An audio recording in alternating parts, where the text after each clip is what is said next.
This is in response to your recent coverage after Quebec's National Assembly passed a unanimous motion last week that called for Quebec shipyards to be permitted access to future federal shipbuilding programs. It took less than 48 hours for politicians in Nova Scotia to respond with cries of outrage. The Premier came out stating that the shipbuilding monopoly was Nova Scotia's, and then a local member of the federal Liberal caucus quickly jumped on the cause, emphasizing the support that Irving Shipbuilding holds amongst the 32 Atlantic Canadian MPs. Okay, but what does Quebec's ask have to do with Atlantic Canada? The answer is absolutely nothing. The National Shipbuilding Procurement Strategy was introduced by the former Conservative government as a sourcing or procurement strategy for a specific, limited, number and type of ships it needed, hence the name. Why the new government decided to take the P out of the NSPS, to make it just the National Shipbuilding Strategy, is anyone's guess, though for everyone following the saga, they will know that it is something I have been doing for some time. So the National Shipbuilding Strategy, as it now is and as grandiose as it sounds, consists solely of two very simple umbrella agreements with Irving Shipbuilding and Seaspan Shipyards. They simply state that the government may negotiate with those two shipyards to build a specific number and type of ships.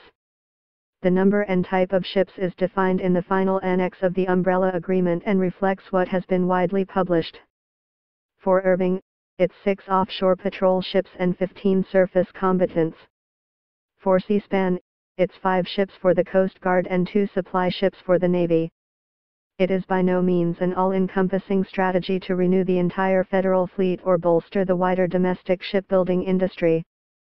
Certainly nothing worthy of its new name, which suggests that it is the silver bullet that the shipbuilding industry, the Royal Canadian Navy and the Canadian Coast Guard need it to be.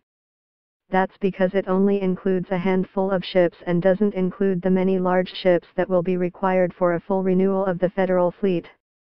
They are not included in the National Shipbuilding Strategy. That is where the opportunity lies for other shipyards in Canada. For everything from innovative programs like our Resolve-class naval support ship to new heavy icebreakers for the Coast Guard to replace ships that are already rusted out. Davie has indeed made offers to the federal government to help out, but it has only ever offered to build one of the ships that was already penned for another shipyard under the NSS.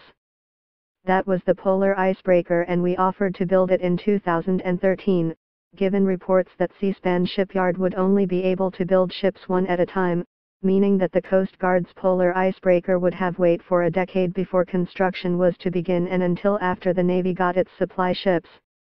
That news broke while we were repairing the existing Polar Icebreaker, CCGS Lewis Street, Laron, and it was evident that the Coast Guard couldn't wait another decade.